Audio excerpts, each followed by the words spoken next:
बड़ी नदी के किनारे एक अति सुंदर नगर था, नाम अयोध्या, क्योंकि वहां के राजा का नाम दशरथ था। दशरथ को किसी चीज की कमी नहीं थी, लेकिन उन्हें एक छोटा सा दुख था। उन्हें संतान की कमी थी।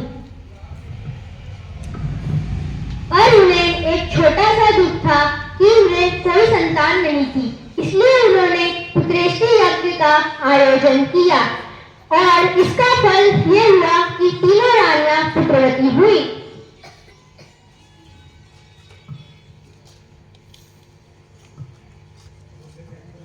कौशल्या ने राम को जन्म दिया, कैकेयी ने भरत को जन्म दिया, सुमित्रा ने लक्ष्मण और शत्रुघ्न को जन्म दिया।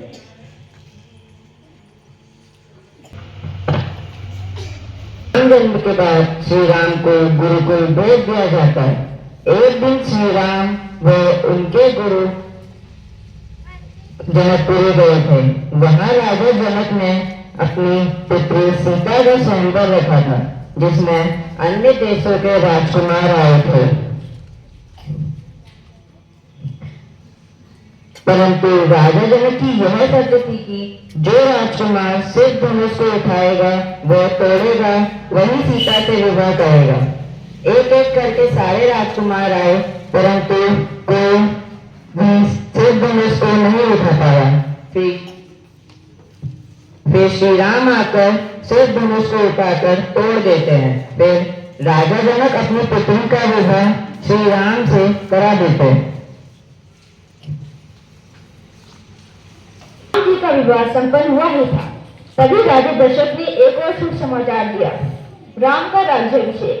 सारा राज्य उत्सव की तैयारी कर रहा था। सारी रानियां बहुत खुश थी, परंतु रानी कैकेयी की दासी मंथरा को ये बात रास न आई और उन्होंने रानी कैकेयी को कहा कि राजा दशरथ सिर्फ और सिर्फ राम का ही चिंतन करते हैं और उन्हें 2 वरदान मांगने के लिए उत्सुक करा। रानी कैकेयी कोट भवन में जाकर अपने सारे गहने उतारकर राजा दशरथ को बुलाती हैं और उनसे 2 वरदान मांगती हैं। पहला, भरत का राज्याभिषेक हो, राम का नहीं, और राम को 14 वर्ष का वनवास।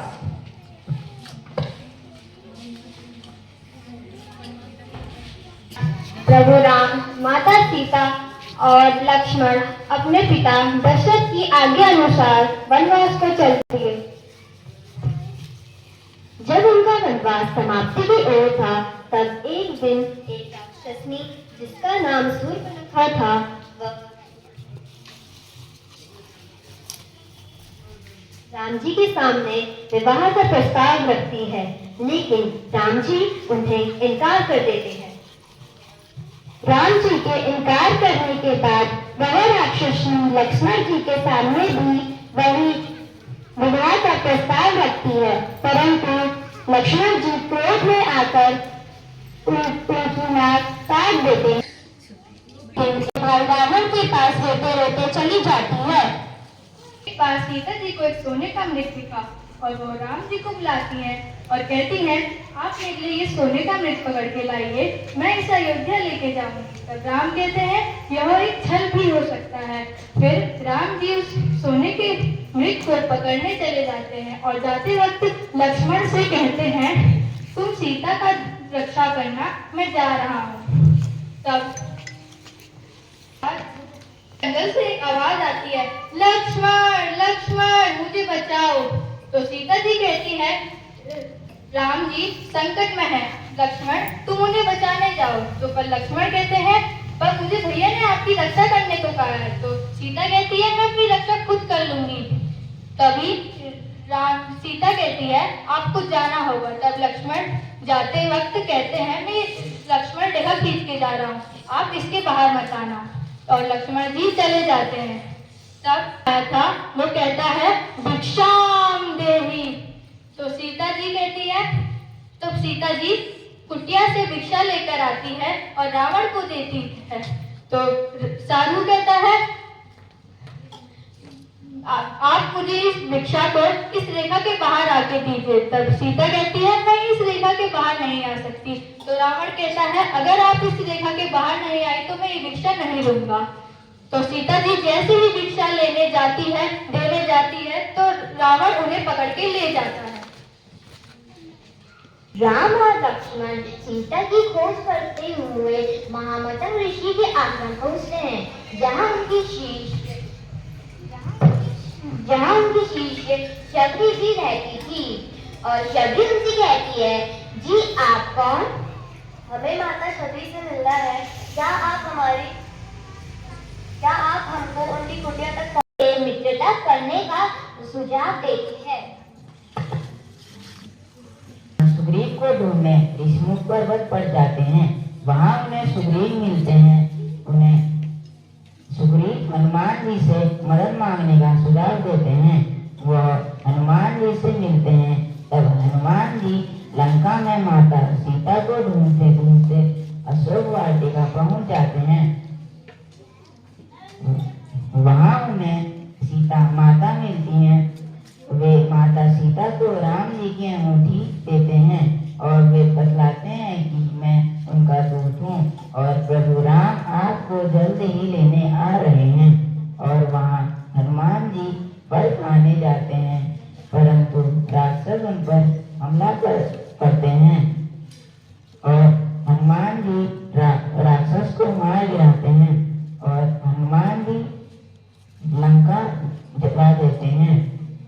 और वे राम के पास जाकर सीता माता का संदेश पहुंचाते हैं। सीता की सूचना मिलने से प्रसन्न हुआ वानर दल फिर से निराश हो गया, क्योंकि समुद्र सामने था, विकराल था, उसे कैसे पार करें। उसके बाद राम जी समुद्र के पास गए और उन्होंने समुद्र से विनती की, लेकिन समुद्र नहीं माना। उसके बाद राम जी को क्रोध आ गया और राम जी ने कहा कि समुद्र का विनाश तय है। इसके बाद समुद्र डर गया और उन्होंने राम जी को एक सुझाव दिया कि उनके वानर दल में नर नाम का एक वानर है जो समुद्र बना सकता है। उसके बाद नर ने अगले ही दिन से काम प्रारंभ कर दिया। उसके बाद सारे वानरों ने मिलकर पुल बना दिए और उसके बाद राम जी और लक्ष्मण बाकी सब वानर दल राम सेतु पार कर चले गए। लंका में पहले राम ने कुंभकर्ण को मार गिराया। उसके बाद लक्ष्मण ने मेघनाद का भी वध कर दिया।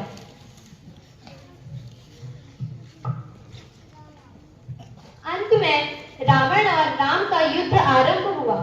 राम ने रावण को बहुत विराम कर दे, परंतु अभिमानी रावण युद्ध से मुकरने को तैयार न हुआ। बहुत प्रयास किया, परंतु वह रावण का अंत नहीं कर पाए। अंत में राम ने रावण की नाभि पर वार किया और रावण का वध हो गया। विजय सत्य ही हुई हमेशा, हारी सदा बुराई है। आया पर्व दशहरा कहता, करना सदा भलाई है। रावण था दम ही अभिमानी, उसने छलकर दिखलाया। 20 भुजा 10 शीश कटाए, अपना कुंबा मरवाया। अपनी ही करनी से लंका सोने की जलवाई है। विजय सत्य ही हुई हमेशा, हारी सदा बुराई है। धन्यवाद।